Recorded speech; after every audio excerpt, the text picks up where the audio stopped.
마이크가 꺼져 있었어 가지고요. 되게 일단 슬라이드를 공유해 드렸었고, 질문이 좀 있을 수 있을 것 같은데, 제가 아주 빠르게 좀 지나가 볼게요. 그래서 일단, 일라스틱 프로세스를 프로빙을 할 때, 이렇게 측정하는 계략에 대해서는 앞선 슬라이드에서 말씀을 드렸었고요. 그래서 측정을 할 때, 이런 슈퍼 컨티뉴 레이저를 사용을 한다, 혹은 또 램프를 사용한다라고 했었고요. 그러고 이제 구체적인 예로 그래핀의 리니어 밴드 디스퍼전을 옵티컬 흡수로 측정을 하는 얘기에 대해서 했었고, 이제 특이하게도 그래핀은 옵티컬 컨덕티비티가 컨스턴트여서, 그래서 그리고 또 이제 희한하게 이제 옵섭션이 여기 fine structure constant, 여러분들 양자역학 배우면 나오잖아요. E제곱 오버 H바 C로 이루어져 있는 fine structure constant 곱하기 파이 로 되어 있고요. 그게 이제 2.3%인데 그게 이제 에너지가 포톤 에너지 0에서부터 굉장히 높은 UV, 거의 UV 정도까지 다 스펙트럼 피처 없이 컨스턴트하게 2.3% 흡수를 해야 되는데, 이론에 따르면 비지블에서 보면 뭐 대략적으로 와일라이트를 기준으로 보면 이렇게 되는 것처럼 보였고요. 근데 이제 스펙트럼을 찍으니까 이렇게 기울어져 있는 거를, 아주 미세하지만 기울어져 있는 걸 봤었고, 그래서 좀 더 낮은 에너지까지 측정을 해보니까, 보통 가시광선이라고 하면 거의 1.5eV에서 그 이상이고요.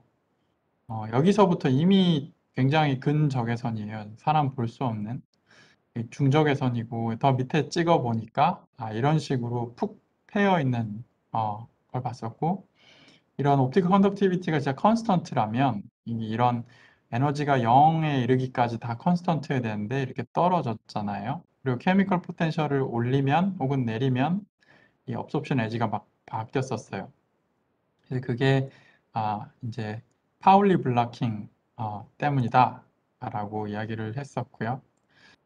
그리고 일라스틱 프로세스를 TMD 모노레이어에 적용을 하면 조사할 수 있는 것들이 이제 크게 두 가지가 있는데, 첫 번째는 이제 이 반도체다 보니까 엑시톤 상태가 굉장히 강하게 날 수 있고, 특히 이제 2차원 구조다 보니 엑시톤의 바인딩 에너지가 굉장히 큰 상태를 이룰 수 있고, 그거를 이제 흡수 스펙트럼으로 측정할 수 있다.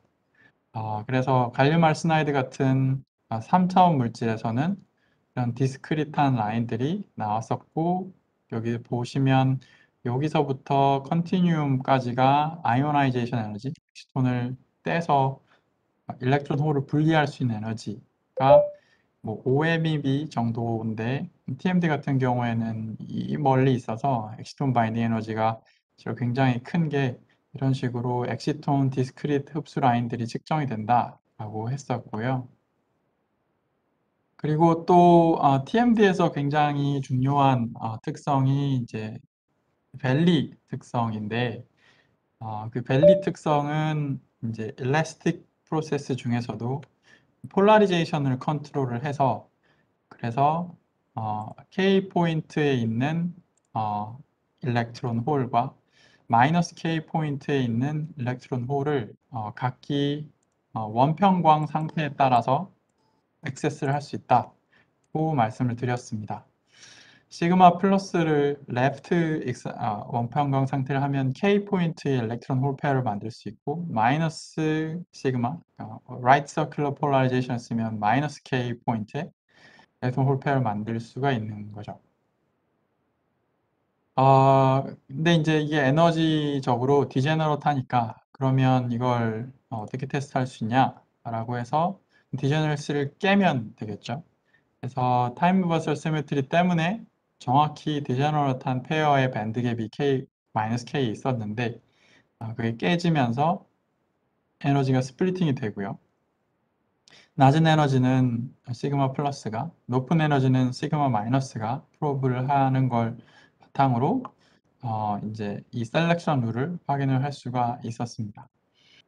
그리고 더 나아가서 사실은 이제 이 오비탈 마그네틱 모먼트만 있는 게 아니라 베리 커버처도 있고 필드를 걸면 이렇게 마그네틱 필드를 걸어주지 않고도 홀 효과를 벨리 인덱스에 따라서 유도할 수 있는데 그거를 또 서큘러 다이크로이즘 흡수를 통해서 K와 마이너스 K가 이렇게 모여 있는 것을 확인할 수 있었다고 했습니다.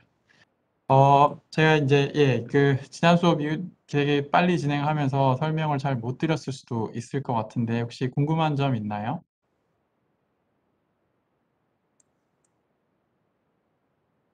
교수님, 네, 그 슬라이드 20장에 나와 네, 있는 그 네, 밴드 그림에서 네, 그 밴드 위에 네. 화살표 표시로 되어 있는 뭐 검정색 화살표 그게 어떤 의미인가요? 지금 밴드 요거요? 네네. 이제 스핀 인덱스예요. 그래서 그 TMD는 스핀 오비 커플링, 그러니까 오비탈이, 그러니까 몰리하고 텅스텐 이런 원자들이 스핀 오비 커플링이 강한 오비탈들이 있잖아요. 그래서 그 오비탈로 이루어진 밴드고요. 그러다 보니까 이제 이 스핀 스플리팅이 있어요. 그래서 밸런스 밴드의 탑은 스핀이 업인 밴드고요. 밸런스 밴드가 스플리팅 되어 있는데 이 밑에 밴드는 스핀이 다운인 스테이트입니다. 마이너스 K 포인트에는 그게 반대로 돼 있어요. 답이 됐나요? 네, 감사합니다. 네.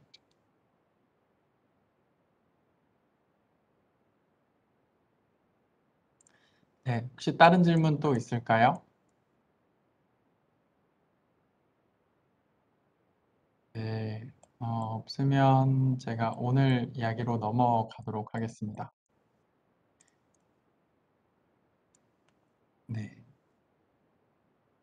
그래서 오늘은 이제 일래스틱 옵티컬 프로세스가 아니라 이제 인일래스틱 옵티컬 프로세스에 대해서 이야기를 나눠보려고 하고요. 인일래스틱 옵티컬 프로세스는 이제 기본적으로 에너지가 바뀌는 과정입니다. 그러니까 저희가 비춰준 그 빛이 됐든지 뭐 일렉트론이 됐든지 저희가 비춰준 탐침이 이제 비춰준 에너지가 오메가 인 있었는데 시료를 맞고 나온 포톤 혹은 뭐 다른 걸 분석해 봤는데 입자 에너지가 바뀌면 그걸 이닐래스틱 프로세스라고 하죠. 이 이닐래스틱 프로세스의 머티리얼에서 대표적으로 레이저를 비춰서 일어날 수 있는 프로세스는 두 가지가 있습니다. 하나는 플로레센스, 다른 하나는 라만 프로세스가 있고요. 이 두 개가 실험적으로는 굉장히 헷갈릴 수 있어요. 왜냐하면 레이저를 비추고 스펙트럼을 찍으면 뭔가 레이저하고는 다른 포톤 에너지의 신호가 잡히는데 이게 그러니까 당연히 다른 사람들이 연구해 놓은 논문들이 있으면 그러면 이거는 라만이라더라, 이거는 루미네센스라더라 이렇게 정리를 해놨을 텐데 이제 말 그대로 여러분들이 세계 최초로 뭔가를 했을 때 레이저로 찍어 봤는데 이게 뭐지? 라고 이제 규명을 해야 되잖아요. 그런 상태에서는 이제 이게 그러면 근본적으로 이 두 프로세스가 어떻게 다른지 구분을 할 수가 있어야 됩니다. 이게 구분을 하는 방법은 레이저 파장을 바꿔보면 돼요. 왜 그러냐면요. 형광이라는 건 기본적으로 포토루미네센스, 그러니까 즉 빛으로 전자를 컨덕션 밴드로 역이를 하고 나오는 형광 포톤 신호를 확인을 하는 걸 이제 플로레센스 프로세스라고 하는데, 플로레센스 프로세스는 기본적으로 이제 밴드갭보다 큰 에너지를 갖는 빛을 비추기만 하면, 그럼 일렉트론은 이제 컨덕션 밴드에 올라가고 홀은 밸런스 밴드에 생기고요. 그게 이제 포논이라던가 뭐 디펙이라던가 또 일렉트론 콜리전 같은 프로세스를 통해서 밴드 에지까지 내려오게 되죠. 그러고 이게 밴드 에지에서 밴드 갭에 해당하는 포톤 에너지를 방출하면서 빛을 내어놓는 거니까요. 사실은 포톤 에너지를 밴드 갭보다 뭐 어마어마하게 큰 걸 써도 항상 나오는 루미네센스는 밴드 갭에 해당하는 루미네센스가 가장 강하게 나오게 됩니다. 그러니까 포톤 에너지 디펜던스가 적어도 신호의 에너지로 봤을 때는 없어요. 그러니까 스펙트럼에 픽이 생기는데 그 픽의 하이트가 뭐 레이저 파장을 바꾸면 변할 수는 있어도 그 픽의 위치는 안 바뀐다는 거죠. 근데 라만 프로세스는 제가 좀 더 말씀을 드리겠지만 달라요. 레이저 파장을 따라다닙니다. 왜냐하면 이거는 이제 말 그대로 그 에너지 로스가 항상 일정하거든요. 그리고 그 일정한 에너지 로스의 근원이 이 머티리얼 안에 있는 쿼지 파티클을 한 개 내지 두 개 혹은 세 개를 만들고 나오는 에너지예요. 그래서 포톤 에너지를 크게 키우면 그러면 신호도 크게 따라서 커져요. 다른 점은 그 두 신호의 차가 항상 같다는 거죠. 그래서 레이저 파장을 짧게 바꾼다. 그러면 라만 신호는 따라와요, 레이저를. 그리고 그 두 에너지 차만 항상 일정합니다. 루미네센스는 파장을 짧게 바꿔도 신호는 그 오메가는 그대로 같은 위치에 있어요. 그게 굉장히 큰 차이고요. 실험상에서 봤을 때 이 실험을 하는 방법은 크게 이제 광원이 있고요. 샘플이 있고요. 그리고 디텍터가 있습니다. 여기서 굉장히 중요한 점은 이게 inelastic 스캐터링 프로세스를 보는 거기 때문에, 그러니까 내가 레이저 오메가 레이저로 비춰주고 그 다음 레이저 파장이 아닌 파장에 뭔가를 나오는 거잖아요. 그럼 내가 관심 있는 그 파장에 신호가 애초에 광원엔 없어야 확인하기가 용이하겠죠. 그래서 그 빔을 굉장히 스펙트럼 상에서 굉장히 클린업 해주는 프로세스가 필요하고요. 그게 모노크로메터 혹은 필터를 통해서 가능해집니다. 그게 굉장히 중요하고요. 근데 옛날에는 뭐 이제 굉장히 강한 뭐 태양빛 뭐 이런 빛 아니면 뭐 이제 뭐 UV 램프 뭐 이런 것들을 사용을 했기 때문에 이런 것들이 추가적으로 필요했었는데 레이저 광원 같은 경우에 뭐 대부분 이미 굉장히 모노크로매틱한 소스여서 이런 프로세스들이 좀 덜 상대적으로 필요합니다. 그래서 레이저 하면 측정이 굉장히 쉬워지고요. 그래서 이제 제가 본격적으로 일단 루미네센스부터 먼저 말씀을 드릴게요. 일단 루미네센스는 아까 뭐 제가 캐리어 엑사이테이션 하고 뭐 밴드 엣지에서 나온다고 했었는데 더 일단은 이제 거슬러 올라가면 사실은 이거부터 먼저 한번 짚고 넘어가야 됩니다. 그러니까 루미네센스 프로세스라는 게 뭔지. 그래서 이제 물리에서 결국에 가장 심플한 머티리얼은 이제 투 레벨 시스템이 될 거고요. 그리고 아인슈타인이 투 레벨 스테이트가 빛과 인터랙션을 할 수 있는 상황에 이 투 레벨 시스템이 어떻게 작동하는지는 다 풀었죠. 그래서 빛이 들어오면 그러면 일렉트론은 excited state로 excitation 할 수 있고 그게 이제 absorption 프로세스가 될 거고요. 반대로 무슨 이유에선가 이미 일렉트론이 excited state에 있었다면 그러면 이거를 내가 충분히 기다리면 얘가 일렉트론이 ground state로 내려오면서 빛을 방출하는, 그러니까 spontaneous emission process라고 했습니다. 아인슈타인 AB 코에피션트 아규먼트에서는 아인슈타인이 absorption process를 B12, 그리고 spontaneous emission process를 A21, 실험적으로는 이 absorption process를 많이 이제 측정하는 게 뭐 absorbance 이렇게 측정하기도 하는데요. 이제 전통적으로 많이 전통적으로는 absorption cross section 시그마 제로를 많이 썼었고요.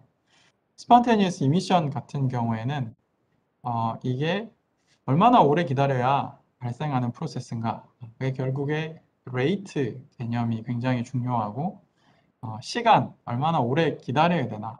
tau spontaneous 그리고 1 over tau니까 rate이 되겠죠. 이제 이게 A21 코에피션트랑 연결이 됐었고요. 여러분들 뭐 잘 배웠듯이 이 AB 코에피션트는 서로 연결되죠.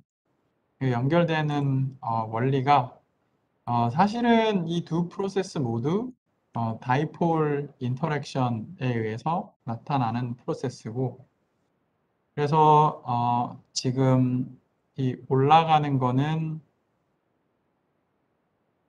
이제 다이폴 인터랙션에서 트랜지션 다이폴 모먼트가 있게 되고, 올라가는 프로세스는 결국에 1에서 2로 올라가는 프로세스, 내려가는 프로세스는 2에서 1로 내려가는 프로세스.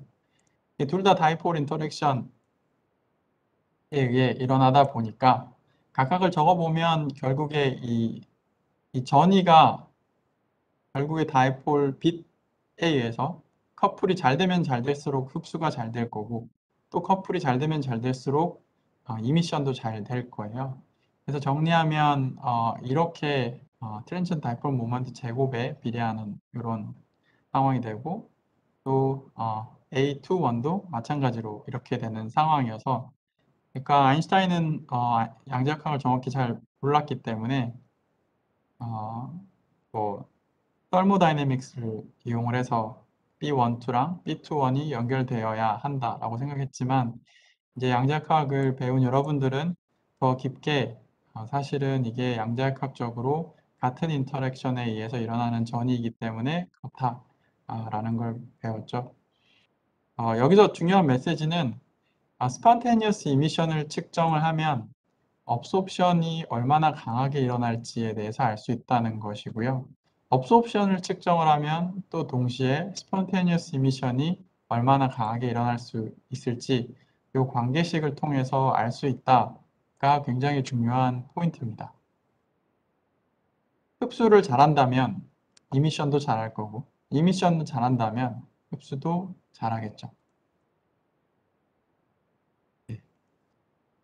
제가 좀 이따가 이제 2차원 물질에서 실제로 아인슈타인 AB 코에피션트 아규먼트가 어떻게 되는지 보여드릴 거예요.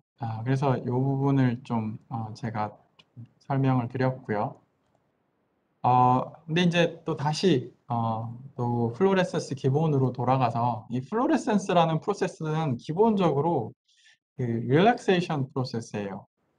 무슨 말이냐면 굉장히 일련의 복잡한 다양한 과정을 거쳐서 나오는 프로세스입니다.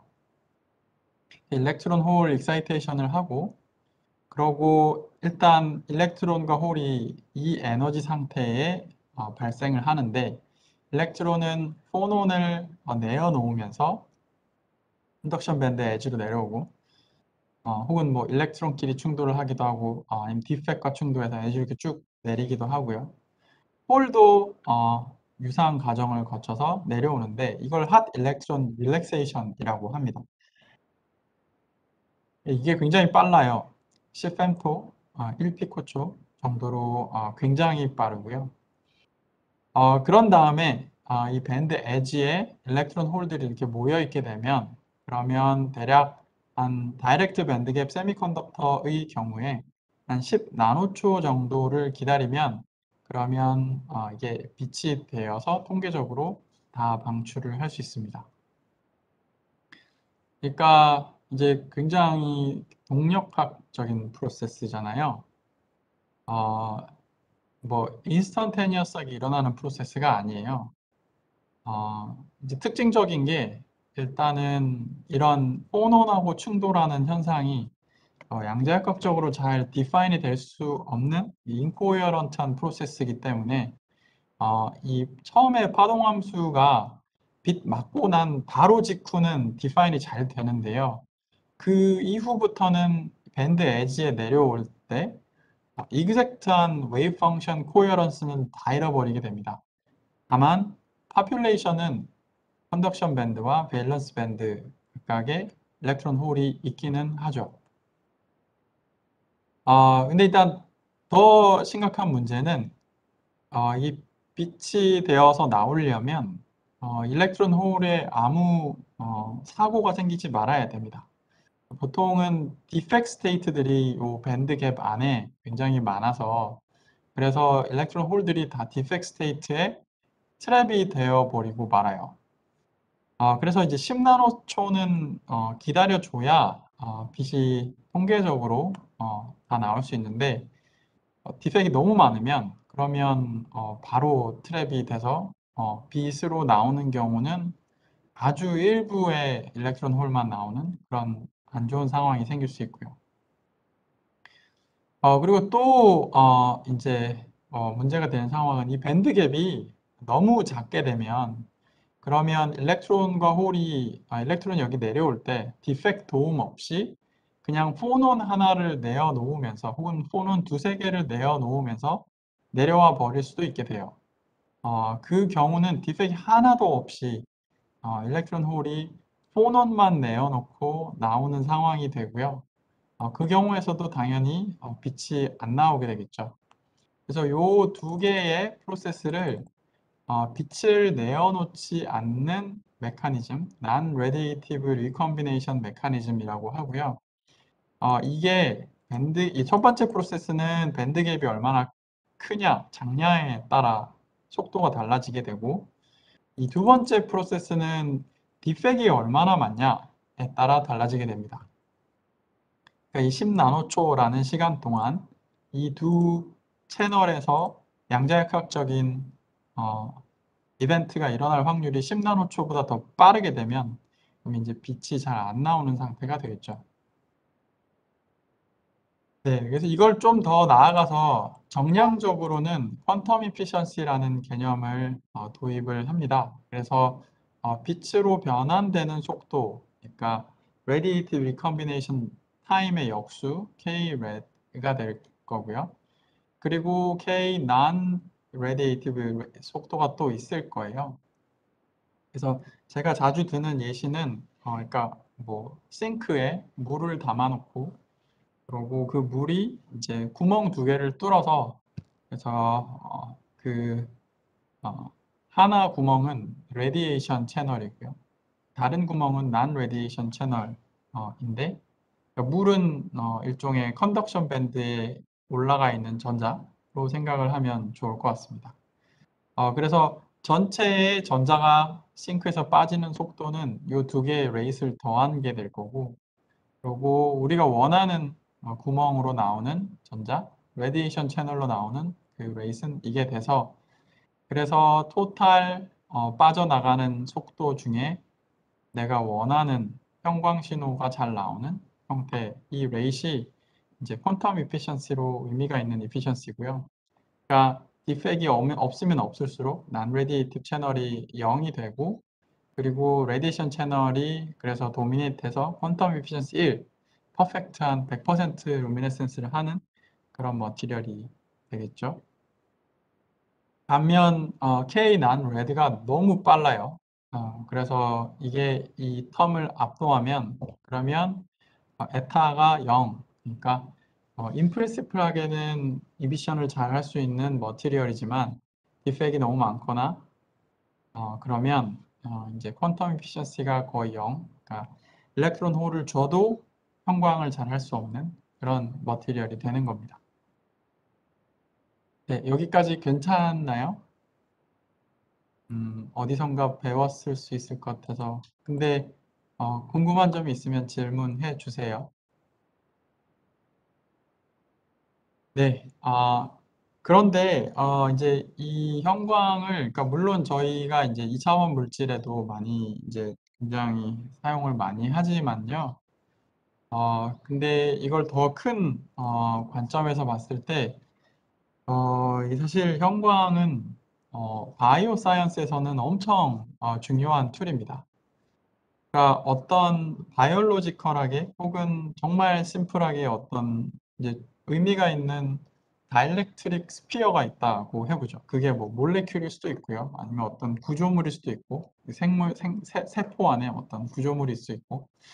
그러니까 이거를 빛을 비춰서 얘가 있는지 없는지 알고 싶다라고 생각을 했을 때 가장 효과적인 방법이 뭐냐라고 하면 사실은 루미네센스예요. 어떻게 하느냐라고 하면, 물론, 그러니까 어떤 이 바이오 몰레큘이 있고, 여기에 이 자체가 형광을 낼 수 없는 경우가 많기 때문에, 여기에 형광 신호를 낼 수 있는 몰레큘을 하나 붙여야 됩니다.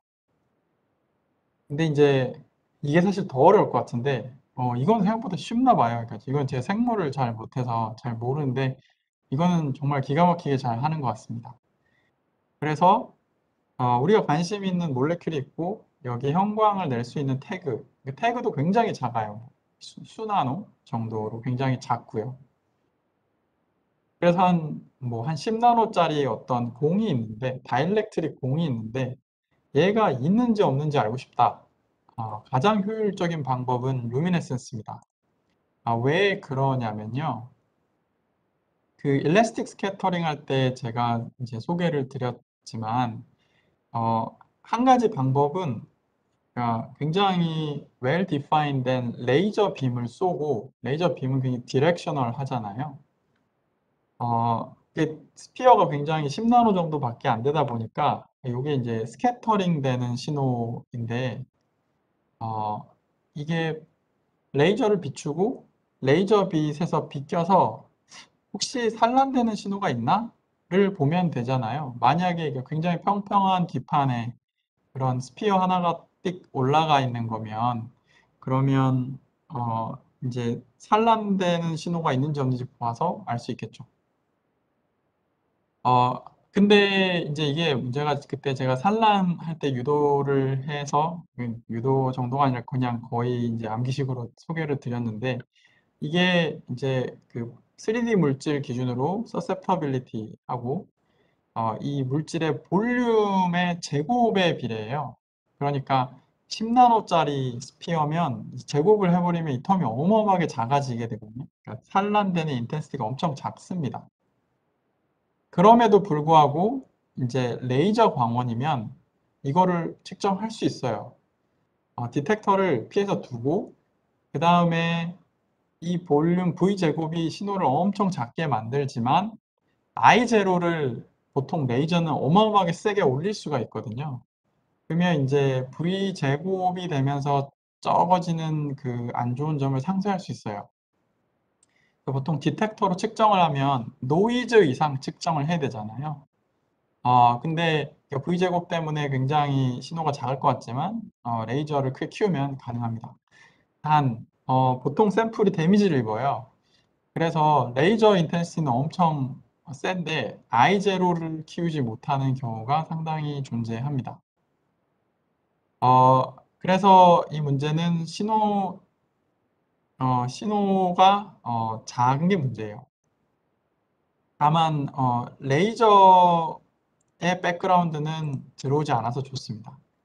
그 레이저 백그라운드가 들어오지 않아서 좋다는 말이 무슨 말이냐면요. 이걸 산란을 통해서 보는 게 아니라 투과를 통해서 본다고 해봅시다.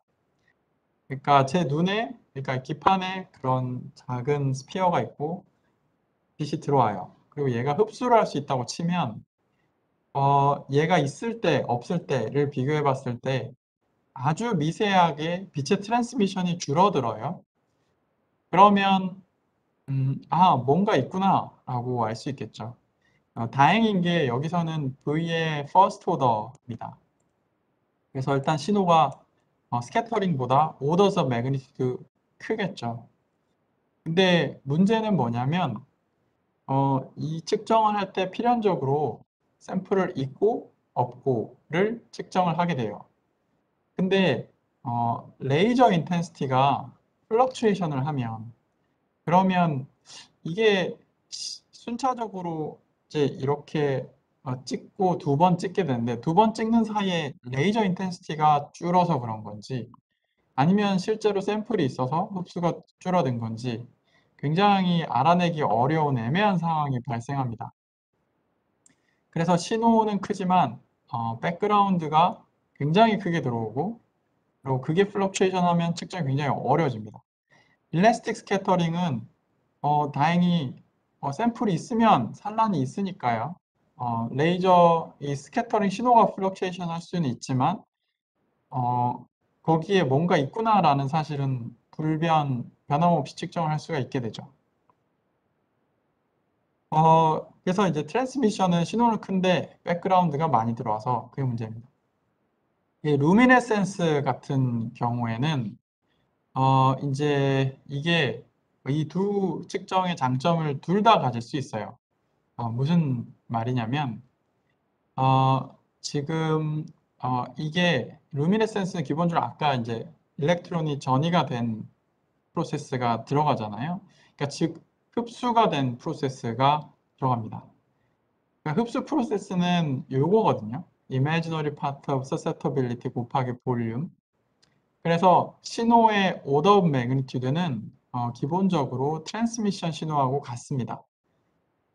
단 퀀텀 이피션시가 여기 붙는데요. 퀀텀 이피션시가 1이라고 가정을 해보죠. 1에 가까운 그 몰레큘들은 굉장히 개발이 잘 돼 있어서 쓸 수 있거든요. 여기서는 백그라운드에 있어서 굉장히 큰 문제였는데 여기서는 백그라운드가 문제가 안 돼요. 여기서는 레이저의 파장과 우리가 측정하고자 하는 트랜스미션의 파장이 똑같아서 문제였는데 근데 루미네센스 같은 경우에는 지금 우리가 비춰준 레이저 포톤하고 이밀레스틱한 다른 포톤을 보는 거라서 그냥 레이저 인텐시티를 막아버리면 돼요. 필터로. 그러면 루미네센스 신호만 나오거든요. 그래서 오더 오브 매그니튜드는 트랜스미션 정도로 굉장히 큰데 백그라운드 신호가 없습니다. 그래서 굉장히 좋은 툴이 되고요. 이 방법을 바탕으로 이제 생물학에서는 세포나 뭐 다양한 바이오 시스템들을 연구하는데 이렇게 많이 쓰죠. 그러니까 뭐 세포가 이렇게 있으면 세포 획은 파란색으로 뭐 레이블링하고 세포 바운더리는 빨간색으로 레이블링하고 이 중간에는 뭐 초록색으로 이런 식으로 레이블링해서 잘 볼 수 있게 되고요. 이런 것들을 굉장히 잘 볼 수 있는 거 하나하나가 다 몰레큘들이에요. 그러니까 태깅을 다 한 거예요. 어마어마하게 빽빽하게 태깅을 했는데 이제 잘 보이죠. 근데 이제 심지어는 그거를 어떻게까지 할 수 있냐면 이제 만약에 요거를 이제 확대했어요. 그래서 확대해서 그래서 이렇게 점점으로 나온 상황까지 갖고 갈 수 있는데요.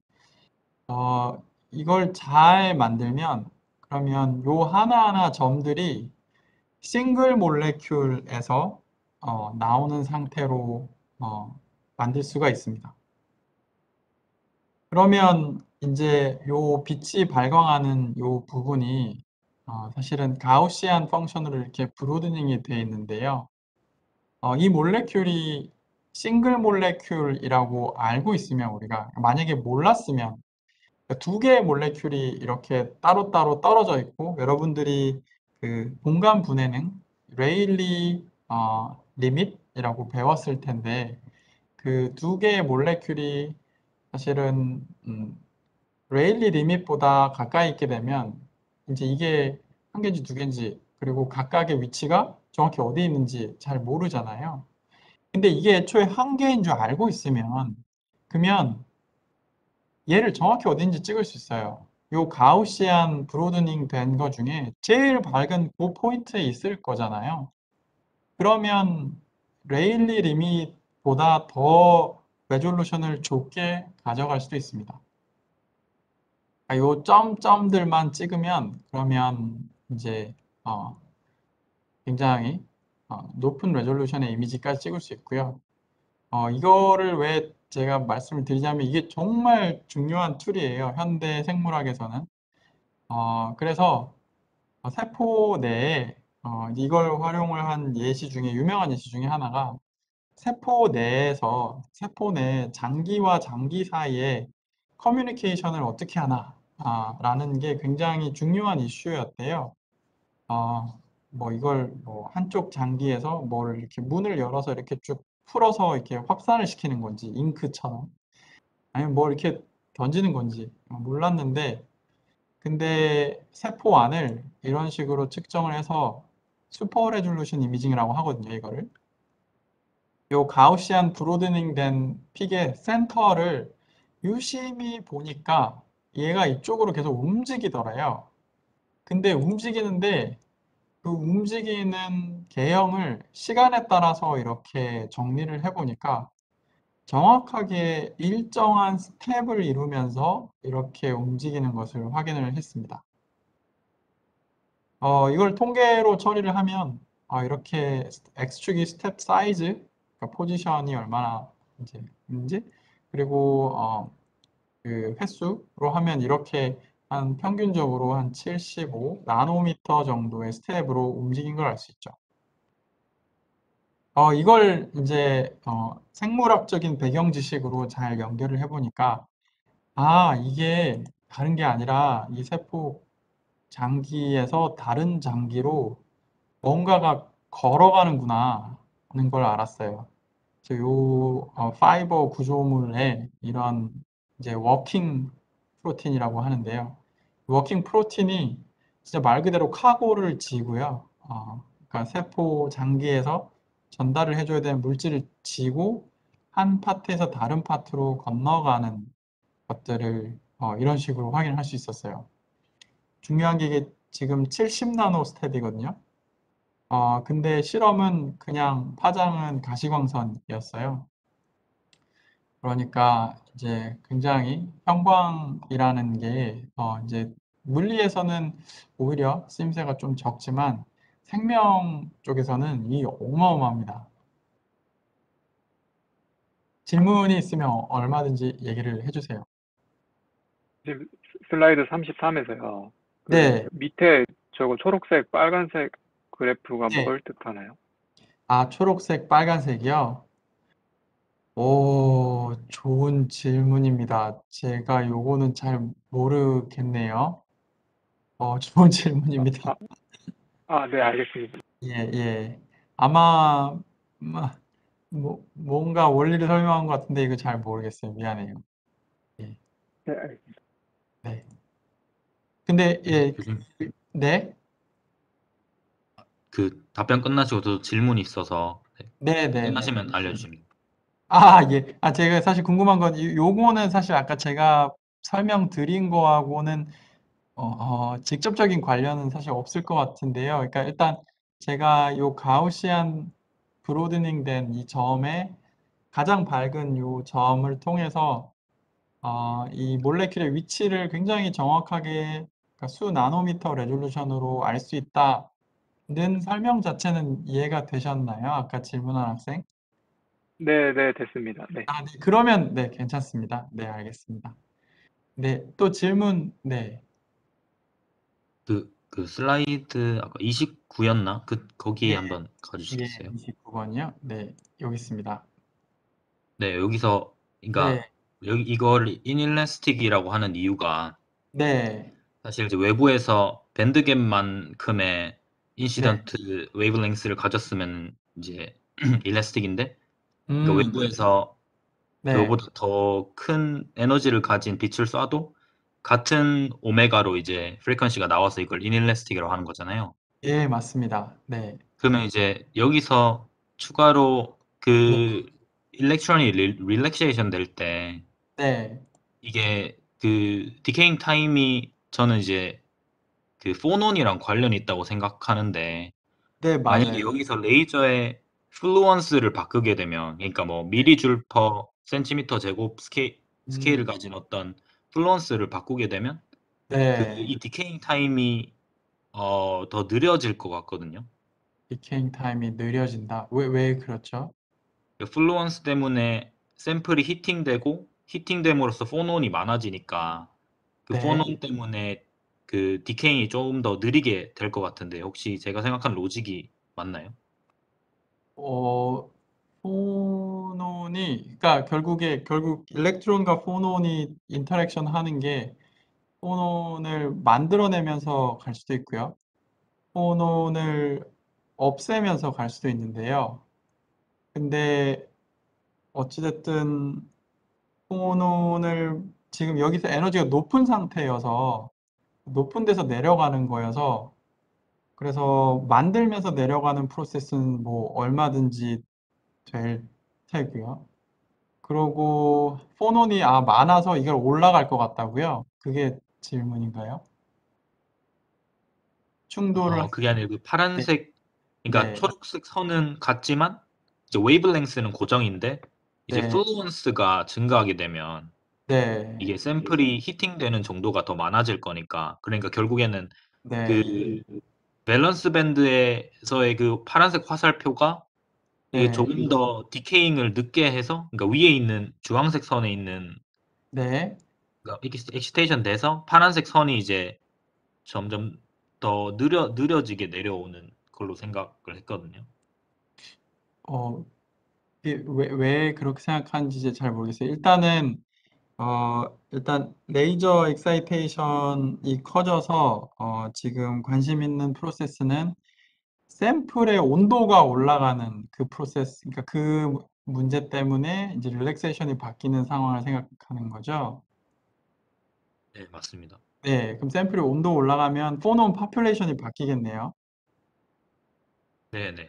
네, 그래서 포논의 개수가 많아지겠네요. 네, 네, 맞죠. 네, 그러면 사실 일단 포논 업소프션 프로세스가 있고 포논 이미션 프로세스가 있잖아요. 좀 가물가물한데 사실은 이미션 프로세스는 나이브하게 생각했을 때는 온도하고 상관없이 될 것 같은데 근데 제가 기억이 맞으면 사실은 이미션 프로세스도 온도가 올라가면 더 빨라졌던 것 같은데요. 그럼 교수님 생각은 이제 플루언스가 바뀌어도 일렉트론이 릴렉세이션 되는 거에는 큰 영향이 없다고 생각하시는 건가요? 아니죠. 사실은 굉장히 복잡해요. 이게 일단 플루언스가 높은 리즘에서는요. 말 그대로 사실 포논 파트가 일단 있고요. 근데 그거보다 더 큰 문제는 사실 포논은 나중에 참여를 해요. 그러니까 무슨 말이냐면 일렉트론하고 포논하고 커플을 해야 되잖아요. 근데 그 인터랙션 크기는 사실 일렉트론과 직접 충돌하는 인터랙션보다는 작거든요. 그렇겠죠. 그러니까 무슨 네, 말씀인지 이해했습니다. 사실 플루엔스를 키워서 생기는 문제는 일렉트론과 일렉트론 인터랙션이 더 문제예요. 그리고 포논이 문제가 되는 부분은 사실 캐리어를 막 뭐 밀리줄 퍼 센티미터 스퀘어로 만들었을 때 그 순간에는 사실은 포논은 없어요. 근데 얘가 내려오면서 포논하고 커플을 만약에 했다면 사실 일렉트론 커플링으로도 얘가 점점 얘가 에너지를 잃을 수 있죠. 하나는 올라가고 하나는 내려가면서. 네, 그러면서 바뀔 수 있는데, 그 프로세스 훨씬 빠르고요. 에너지적으로. 이제 점점 포논이 점점 쌓여요. 그거는 이제 피코초 이후가 되게 되고요. 생각보다 좀 복잡해요.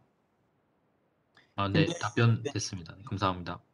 근데 쉽게 생각하는 방법은 사실은 그 상온으로 가면 갈수록 그 트랜스포트가 안 좋아지잖아요.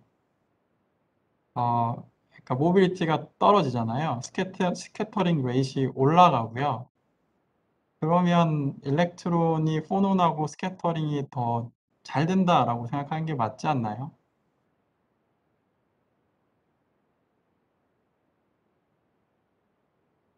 네, 일단 답변은 네. 잘 들었고 좀 더 생각을 해보겠습니다. 아, 네, 알겠습니다. 네, 사실 네, 굉장히 일렉트론이 사실 밀리줄 퍼 센티미터 스퀘어라고 하면 그거를 펄스 에너지로 하면 굉장히 높은 거거든요. 그러니까 그런 상황은 사실 샘플을 거의 태우는 리즘이어서 그때는 굉장히 복잡한 일들이 많이 일어나고요. 사실 스티뮬레이티드 이미션도 막 일어날 수 있고 경우에 따라서 그래서 일단은 그 로우 익사이테이션 리즘 대부분의 LED라던가 그런 것들은 어, 굉장히 아래 플루언스에 있습니다. 네. 그리고 혹시 다른 질문 있을까요?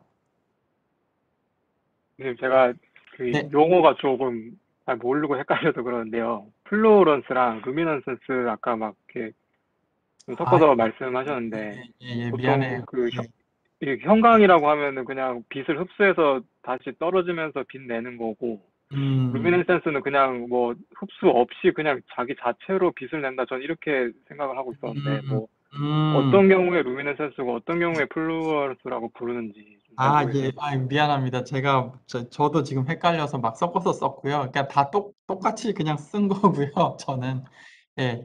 그러니까 좀 팩트 체크를 해야 되는데요. 루미네센스가 아마 최상위 개념일 거예요. 근데 그러니까 결국에 소재에서 빛이 나오는 프로세스는 다 이런 릴렉세이션을 거쳐서 나오는 프로세스는 다 루미네센스예요. 머티리얼에서.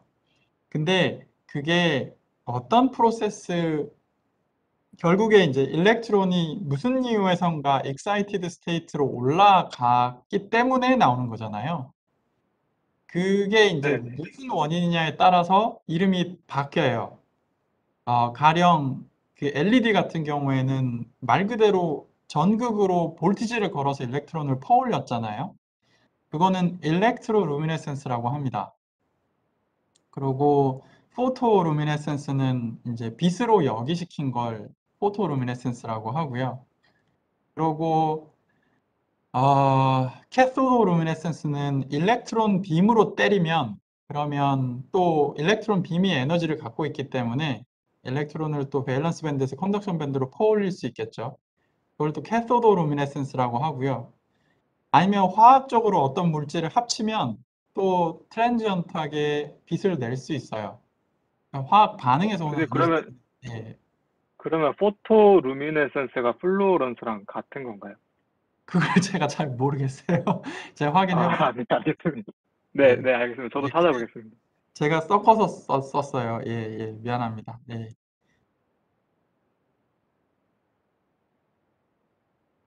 다른 질문 있을까요?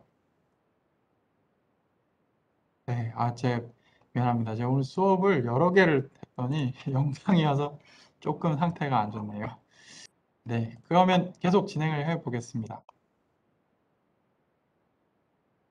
근데 이걸 2차원 물질에 활용을 하는 연구에 대해서 지금부터 말씀드릴게요. 그 일래스틱 스캐터링 프로세스로 이제 엑시톤 프로세스를 프로빙 하는 거에 대해서 말씀드렸었습니다. 여기서 엑시톤 바인딩 에너지가 굉장히 중요한 파라미터였는데 인터랙션의 크기를 가늠할 수 있으니까요. 흡수 스펙트럼으로 이제 엑시톤 라인들을 다 측정을 해내면 그러면 성공한 겁니다. 엑시톤 바인딩 에너지를 뽑아낼 수 있죠. 근데 이제 그런 준입자가 안정하다는 것하고 그럼 이 준입자로 뭘 할 수 있지는 또 다른 재밌는 이제 질문들이 생기는 거잖아요. 그래서 이제 이 준입자의 특성에 대해서 이제 관심을 갖기 시작을 하죠. 이 준입자의 특성이 이제 이게 엑시톤은 보통 빛하고 인터랙션을 할 수 있으니까요. 빛을 얼마나 잘 흡수할 수 있는지, 또 빛을 얼마나 잘 낼 수 있는지, 이 특성들이 결국에 absorption cross section 그리고 radiative recombination time으로 각각 표현될 수 있을 것 같은데 이거를 이제 사람들이 굉장히 측정을 하고 싶어 하죠. 특히 뭐 퀀텀 이미터, 뭐 라이트 이미터 이런 걸 만든다고 하면 이 타우 R이 굉장히 중요하거든요. 도대체 얼마나 오래 기다려야 빛이 나오는 거지? 뭐 이런 것들이니까요. 근데 이거 측정이 정말 어려워요. 이게 왜 어려운지 제가 이제 설명을 드릴게요. 근데 한 가지 돌아갈 수 있는 방법은 아인슈타인이 해놓은 작업이 이미션을 측정하기 어려우면 흡수를 측정해라. 그런 다음에 내가 만들어 놓은 릴레이션으로 A 코에피션트를 계산할 수 있다고 했습니다. 그래서 이제 그거에 대해서 좀 얘기를 해볼게요. 그래서 흡수를 측정하긴 굉장히 쉽습니다. 일단 그냥 방막 두고요. 그 트랜스미션 컨트리스를 찍으면 돼요. 샘플 놓고 샘플 안 놓고 트랜스미션 차이를 보면 업소번스가 나오고요. 우리가 얘기하는 업소션 토탈 크로스 섹션은 이 업소번스의 밑에 면적을 의미합니다. 이게 이제 엑시톤에서 나오는 그런 흡수 라인이고요. 그리고 이 커브의 면적이 토탈 업소션 크로스 섹션이에요. 그러니까 아까 아인슈타인 릴레이션 시작할 때 요거 측정한 거죠. 사실 엄밀하게 얘기하면 이건 아니에요. 그러니까 이거 관련된 텀인데 이제 1로 갈 수 있어요. 혹은 1로 가서 1로 오면 여기로 갈 수 있는 거죠. 근데 이제 굉장히 중요한 게 아토믹 가스 문제도 마찬가지예요. 우리가 아인슈타인 AB 코에피션트 할 때는 아톰 한 개에 대해서 연결을 시킨 거잖아요. 그리고 그 아톰의 덴시티가 있었어요. 그 가스 체인버 안에. 그래서 인디비주얼한 트랜지션 다이폴들이 있고 그 덴시티가 뭐 볼륨당 몇 개 있었죠. 그래서 이제 가스 체인버에서 트랜스미션 컨트라스트를 마찬가지로 찍을 수 있고 이런 식으로 수치가 나올 텐데 아톰 같은 경우에는 그래서 원자 하나로 변환을 할 수가 있어요. 왜냐? 덴시티를 알 수가 있으니까요. 근데 지금 고체잖아요. 그리고 고체는 이게 기체의 가스는 서로 인터랙션을 안 한다고 일단 적어도 가정을 하죠. 서로 하이브리다이제이션을 하고 일렉트론이 막 공유가 되고 그렇진 않잖아요. 근데 고체에서는 이게 공유가 되죠. 그래서 웨이브 펑션 하나가 일렉트론의 웨이브 펑션 하나가 이게 꽤 디로컬라이즈 되어 있을 수 있습니다. 그래서 원자 기체 같은 경우에는 가스 체인버에서 업소션 크로스 섹션 이렇게 한 다음에 뭐 헬륨 원자 가스 덴시티를 그냥 분모에 나눠주면 헬륨 원자 하나가 갖는 업소션 크로스 섹션을 구할 수 있어요. 근데 이제 고체니까요. 이게 좀 애매해지고요. 이게 어떤 수치를 사용해야 적합하냐면 떨멀 디브로이 웨이블랭크를 사용하는 게 가장 적합합니다. 그러니까 일렉트론이 고체에 있을 때 얼마만큼의 코어런트한 웨이브 펑션을 갖는지를 설멀 드브로이 웨이블랭스가 디파인을 하잖아요. 그래서 설멀 드브로이 웨이블랭스가 상온에서는 적어도 텅슨 다이셀레나이드에서는 대략 수 나노미터 정도가 됩니다. 원자 하나 크기를 생각하면 0.5옹스트롬이죠. 맞나요? 0.5옹스트롬 맞나? 네, 0.5옹스트롬인데 근데 이제 고체에서는 꽤 디로컬라이즈 되어 있죠. 근데 어쨌든 그 덴시티 그러니까 한 10나노 곱하기 10나노 2D 덴시티가 있을 거고요. 그러니까 그게 하나의 다이폴이라고 생각하고 그러고 그거의 이제 면적의 역수가 덴시티가 되겠죠. 그래서 그거를 이제 나눠주면 인디비주얼한 크로스 섹션이 되고요. 아인슈타인이 얘기한 거는 너가 만약에 인디비주얼한 트랜지션 다이폴에 대해서 기술이 가능하다면 그러면 이 인디비주얼 다이폴은 그러면 이런 관계를 갖는다고 했었죠. 트랜지션 다이폴 모먼트하고 연결시킬 수가 있어요. 그래서 제가 다시 정리를 하면 실험적으로 측정할 수 있는 건 이 값입니다. 업소번스와 그리고 이 인티그레이트된 면적, 토탈 업소션 크로스 섹션. 아인슈타인 논리대로 가려면 일렉트론 하나에 대한 싱글 다이폴 모먼트에 대해서 기술할 수 있어야 돼요. 그래서 필요한 게 그러면 코헤런트하게 일렉트론이 어느 정도 덴시티로 리스폰드를 할 수 있나? 고체에서는 설멀 드브로이 웨블랭크가 되고요. 이거를 그래서 나눠주게 되면 그러면 시그마 i가 요 값이 되게 되고요. 이거 다 상수니까 그러면 뮤에 대해서 측정을 할 수 있게 되겠죠. 트랜지션 다이폴 모먼트를 측정을 할 수 있게 되게 됩니다.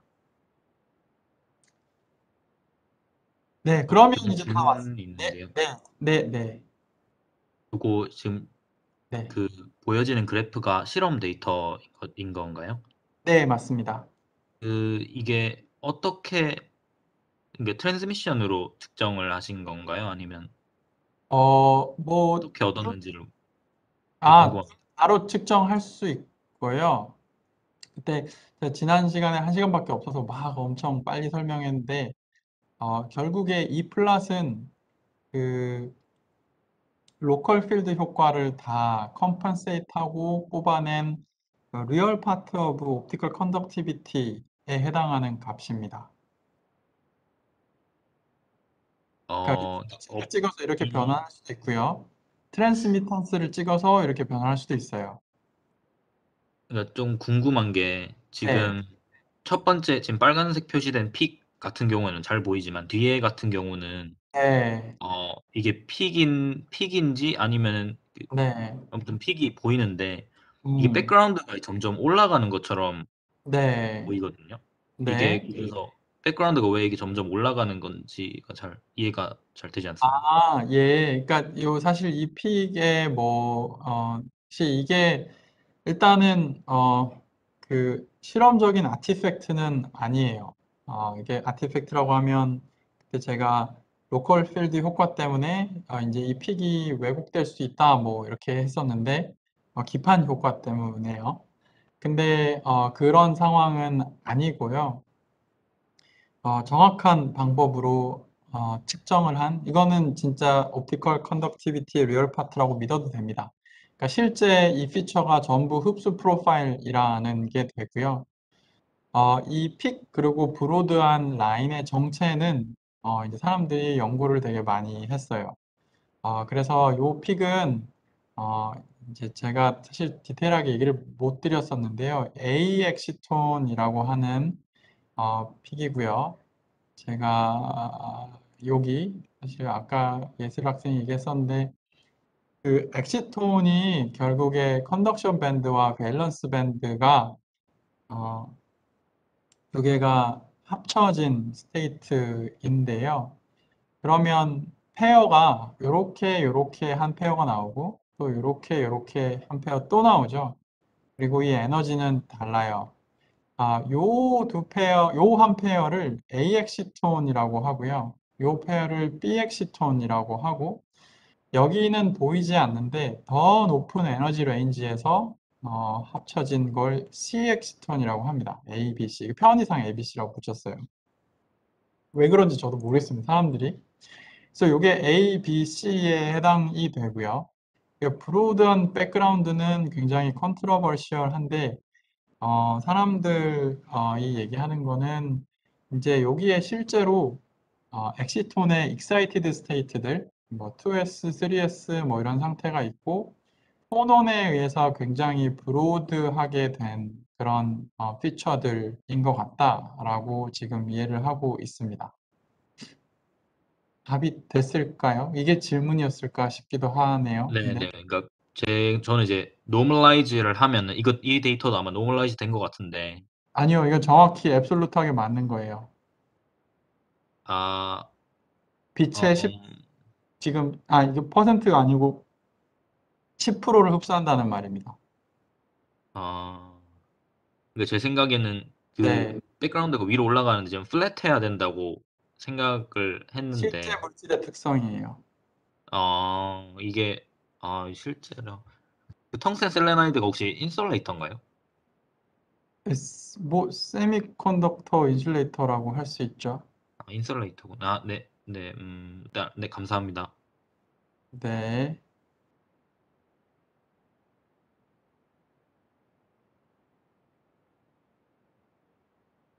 네, 다른 질문 있을까요?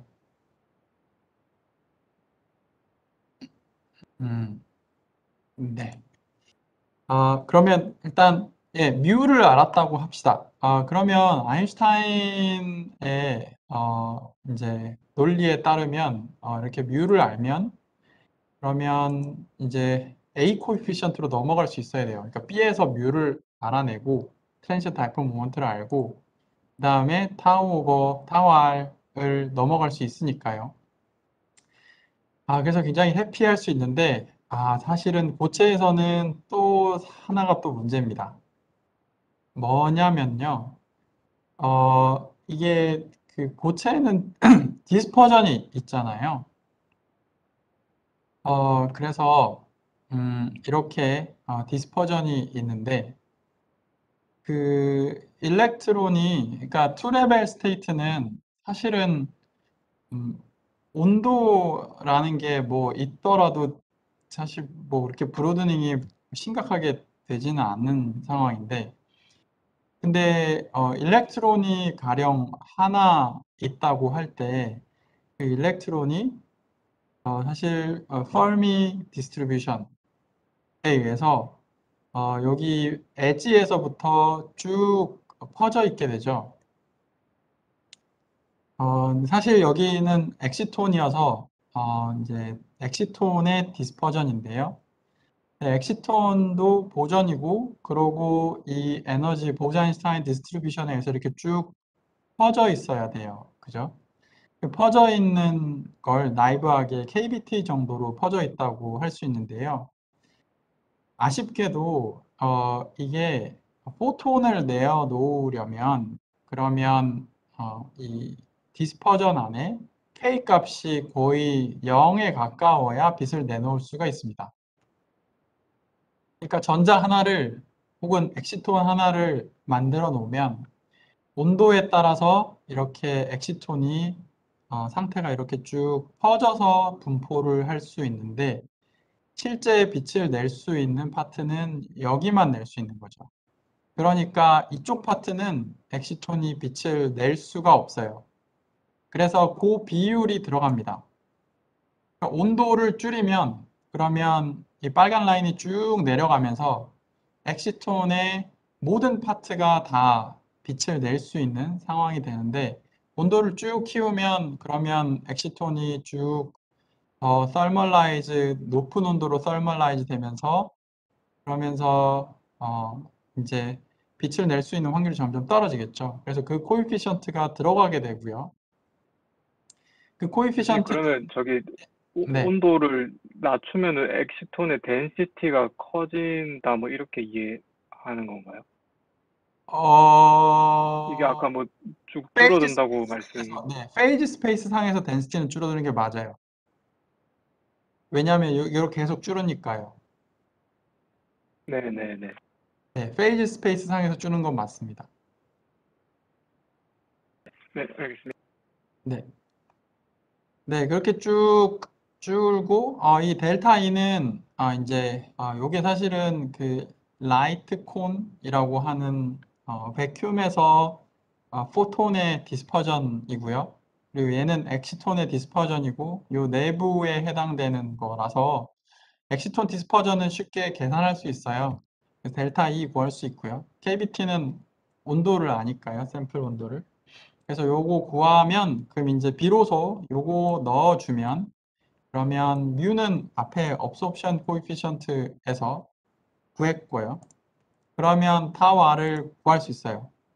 여기서 굉장히 중요한 게 뭐 어떤 특정 온도에 대해서 얘기할 수 있고요, 당연히. 근데 이게 온도에 따라 변하는 값이어서 그래서 온도 디펜던스를 살려서 제가 말씀을 드리자면 이게 1 오버 13 곱하기 t입니다. 그러니까 1 오버 t 디펜던스가 있어요. 이게 레이시인데 온도를 떨어뜨리면 떨어뜨릴수록 레디에이션 리콤비네이션 타임이 빨라지는 거죠. 이게 굉장히 유명한 레이트 법칙이고요. 그러니까 다이렉트 밴드갭 세미컨덕터에서 온도를 떨어뜨리면 그 형광 신호가 굉장히 커지는데요. 그 커지는 이유 중에 중요한 파트가 이 부분 때문입니다. 레디에이션 리콤비네이션 레이트 자체가 온도를 떨어뜨리면 올라가요. 네, 어찌됐든 300켈빈 상온에서 지금 흡수 스펙트럼을 통해서 뮤를 구했고요. 뮤에서 알아낸 레이시 2나노초가 됩니다. 네, 이건 이제 아인슈타인이 풀어놓은 방식으로 쭉 푼 거죠. 자, 근데 사실 여러분들, 그러니까 이 주제에 대해서 좀 익숙한 친구들은 왜 저렇게 복잡하게 풀지? 되게 간단한 방법이 있는데 라고 생각하면서 이 방법을 생각을 할 거예요. 제가 아까 이제 퀀텀 이피션시를 정의를 했잖아요. 이제 퀀텀 이피션시가 결국에 에타라고 아까 말씀드렸던 게 요게 에타고요. 그 퀀텀 이피션시가 전체 레이트 분의 레디에이션 레이트 비율이었잖아요. 이 레디에이션 레이트를 알고 싶은 게 목적이라면 뭐 교수님 퀀텀 이피션시 측정하고 그 다음에 엑시톤이 얼마나 오래 사는지 측정하면 되겠네요. 라고 생각을 할 수 있거든요. 실제로 그런 측정을 하는 케이스도 많고요. 근데 그거는 굉장히 간단한 모델이 성립할 때의 얘기입니다. 엑시톤 상태가 있고요. 2레벨 상태로 생각이 될 수 있어요. 그리고 빛을 내거나 아니면 레디에이션을 하거나 이 두 케이스밖에 없는 경우에 요거는 성립을 합니다. 그거 맞아요. 그리고 퀀텀 에피션시를 정말 잘 측정해낼 수 있으면 측정할 수 있고요. 이 토탈 타임은 타임 리졸브드 포토 루미네센스 측정을 통해서 측정할 수 있어요. 요거는 제가 이제 제 시간이 많이 흘러서 지금 2시. 예, 그 다음 시간에 얘기를 할 텐데 이 울트라 패스트 측정을 통해서 엑시톤을 델타 펑션으로 집어넣고 이게 얼마나 오래 살지? 라고 확인할 수 있습니다. 즉 토탈 그러니까 싱크에 구멍 다 뚫려 있는데 그냥 물 수위만 보는 거죠. 이거 얼마나 오래 기다려야 수위가 다 내려가는지 그거 볼 수 있어요. 그래서 측정을 하면 400 피코초가 나오게 되고요. 그래서 이제 지금 퀀텀 에피션시도 측정을 하면 그러면 퀀텀 에피션시는 대충 4 곱하기 10의 마이너스 3승이 나오게 됩니다. 걔도 측정할 수 있어요. 익사이테이션 한 캐리어 개수 그리고 빛이 나온 그런 포톤의 개수를 비교하면 이렇게 되는데요. 그러면 계산을 한번 해보죠. 그래서 tau r 이렇게 되고요. 토탈은 400 피코초에 퀀텀 에피션시가 넣으면 이 수치가 100나노초가 나와요. 그러니까 아까 아인슈타인 계산 방법을 이용을 해서 계산한 건 2나노초고요. 지금 이제 간단한 대표적인 모델을 이용을 해서 풀면 100나노초가 나옵니다. 거의 50배 차이잖아요. 이거 어마어마한 크기예요. 그러니까 도대체 뭐가 잘못됐는가 하면 이 모델이 너무 간단해서 그렇습니다. 실제로는요, 많은 그 세미컨덕터들이 WSE2도 그렇고 여기 브라이트 스테이트가 있고요. 요 밑에 다크 스테이트가 하나 더 있는 케이스들이 굉장히 많습니다. 그러면 이게 브라이트 스테이트의 엑시톤이 일부만 여기에 남아있게 되고, 그러니까 열적으로 조금 에너지 차가 얼마 안 되면, 여기 엑시톤이 보자일사인 디스트리뷰션으로 이 파퓰레이스를 둘 다 할 텐데, 물론 밑에 스테이트가 더 파퓰레이스를 많이 하겠죠. 근데 이제 여기에 일부만 파퓰레이스를 하니까요. 그러니까 이런 에너지 구조를 갖는 시스템은 빛을 발광하는 게 굉장히 비효율적이겠죠. 그러니까 즉 레디에이션 라이프 타임이 더 길어요. 레이스는 더 작게 되고요. 그러니까 이것 때문에 100 나노초가 나오게 되는 겁니다. 그러니까 이 다크 상태가 없었다면 엑시톤은 2 나노초 안에 빛을 낼 수 있는 그런 자동차인데, 근데 다크 상태가 있기 때문에 실험을 하면 마치 얘가 굉장히 빛을 잘 못 내는 녀석처럼 보인다는 얘기가 됩니다. 또 교수님, 한편으로는 네. 그 다크 상태가 일반적으로 알고 있는 디펙트랑 다른 상태인 건가요? 디펙트 상태일 수도 있고요. 근데 다크 상태가 이제 사실은 디펙트 상태는 좀 덜 재밌는 상태예요. 디펙트는 보통 샘플 퀄리티 좋게 하면 좋게 할수록 좋아지거든요. 근데 디펙트 상태보다는 스핀 트리플렛 상태라던가 아니면 파이나이트 모멘텀 스테이트들 이런 것들이 빛을 못 내는 상태인데 에너지 레벨이 보통은 이런 파이나이트 모멘텀 스테이트들이 요 밴드 미니멈보다 더 에너지가 높아요. 근데 어떤 특수한 시스템 같은 경우에 에너지 레벨이 이렇게 더 떨어지는 상황도 발생합니다. 그런 게 재밌는 상태가 되고요. 텅스텐 다이 셀레나이드 같은 경우에는 이게 이제 파이나이트 모멘텀 스테이트인 것으로 사람들이 확인을 하고 있습니다.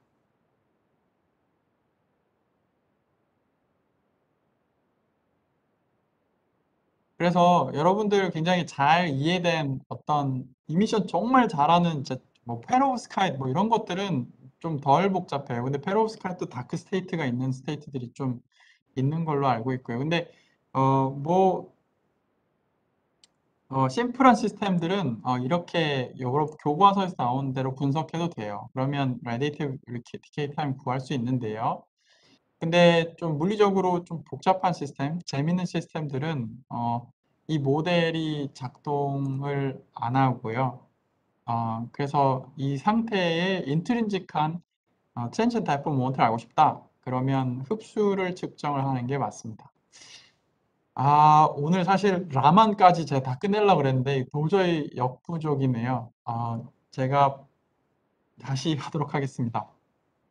이제 보강 수업은 금요일 오후를 계획을 하고요. 근데 말씀드렸던 것처럼 제가 녹화를 해서 올릴게요. 그래서 시간을 곧 공지를 해 드리고요. 그리고 만약에 그 시간이 가능하지 않은 학생들은 녹화본을 보시면 될 것 같고, 그리고 질문이 있으시면 뭐 연락을 주시고, 만약에 좀 질문이 많다 그러면 네, 단체 그룹 세션을 한번 하는 걸로 하시죠.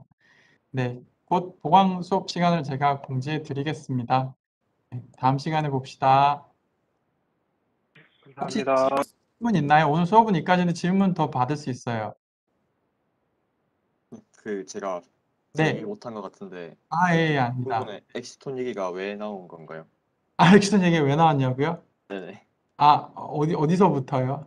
그러니까 갑자기 업솔션 통해서 뭔가 네. 저희 코에피션트에서 막 뮤 같은 거 구할 수 있다 했는데 네. 거기서 엑시톤 얘기 나온 게 잘 이해가 안 돼가지고. 그러면 여기서부터요? 네네.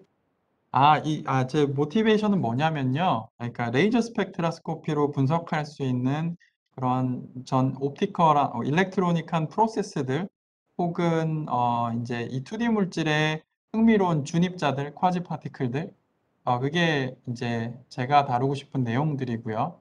그리고 엑시톤은 이 2차원 반도체에 있는 굉장히 재밌는 준입자예요.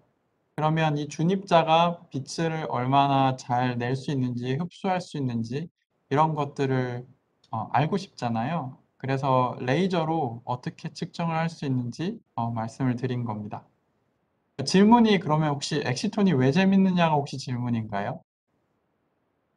그 여의도는 아니었는데 말씀해 주시면. 아, 네.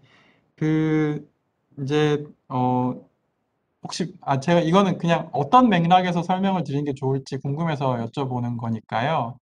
그러니까 혹시 물리학과인가요? 아니면은 무슨 학과인가요? 물리학과입니다. 아, 물리학과군요. 네, 알겠습니다. 그럼 물리 쪽 맥락에서 설명을 드릴게요. 네, 그러니까 실 엑시톤이 일렉트론 홀 페어니까요. 보존이죠.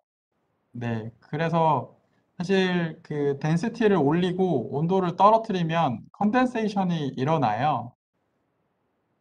근데 보통은 이게 컨덴세이션이 되려면 온도를 엄청 많이 떨어뜨려야 돼요. 그러니까 그 이유는 사실 그러니까 thermal 드브로이 웨이브랭스가 있고 그리고 파티클 덴시티를 점점 올리면 크리티컬한 피노미나가 일어나잖아요.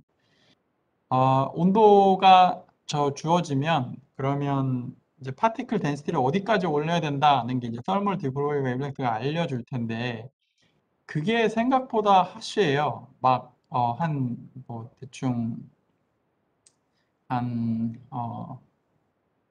4켈빈에서 한 10나노 정도 되는 것 같아요. 제가 아까 잘못 얘기해 준 것 같은데 300켈빈에서 10나노라 했던 것 같은데 근데 그럼 이제 그럼 엑시톤과 엑시톤 사이 거리가 10나노 안으로 들어오면 이제 컨덴스 한다는 얘기거든요.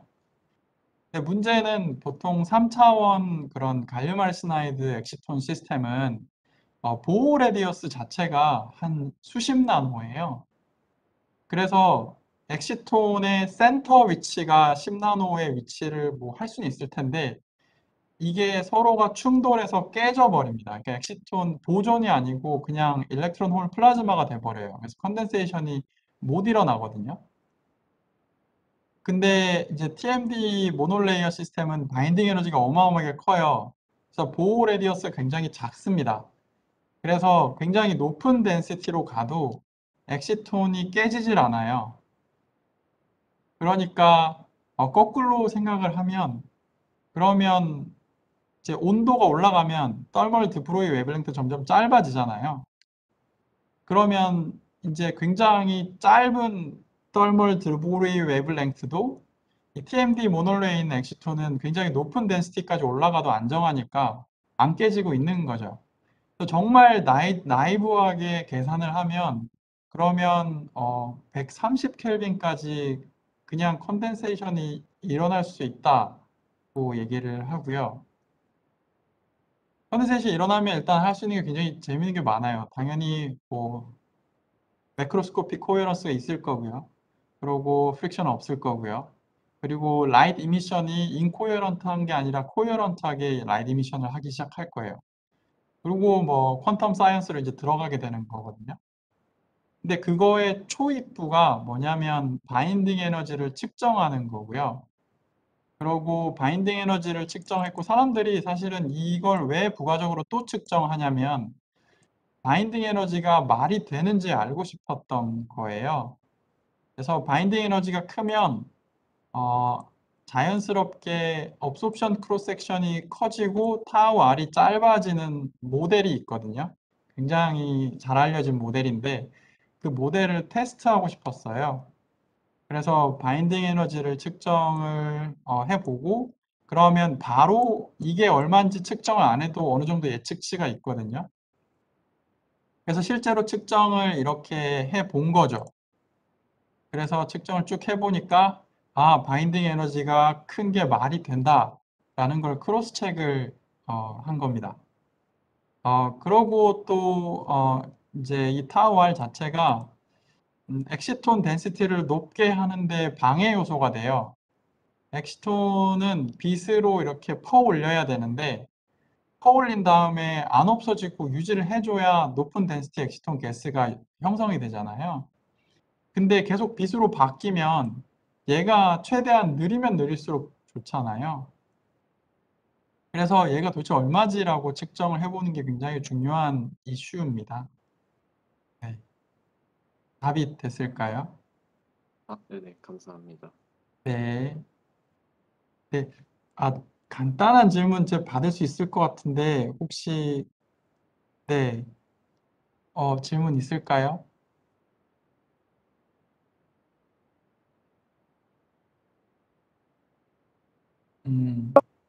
교수님 혹시 뭐 간단한 건데요. 네. 엑시톤 방금 뭐 빗으로 올려가지고 만든다고 했는데 네. LED처럼 네. 바이오스 가해가지고도 엑시톤 생성이 가능한가요? 그럼요. 당연하죠. 예. 일렉트론 홀 인젝션 하면 똑같아요. 예.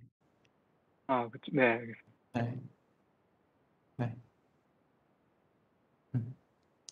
네, 그러면 예, 오늘 여기까지 하고요. 제 보강 수업 시간 공지는 곧 드리도록 하겠습니다.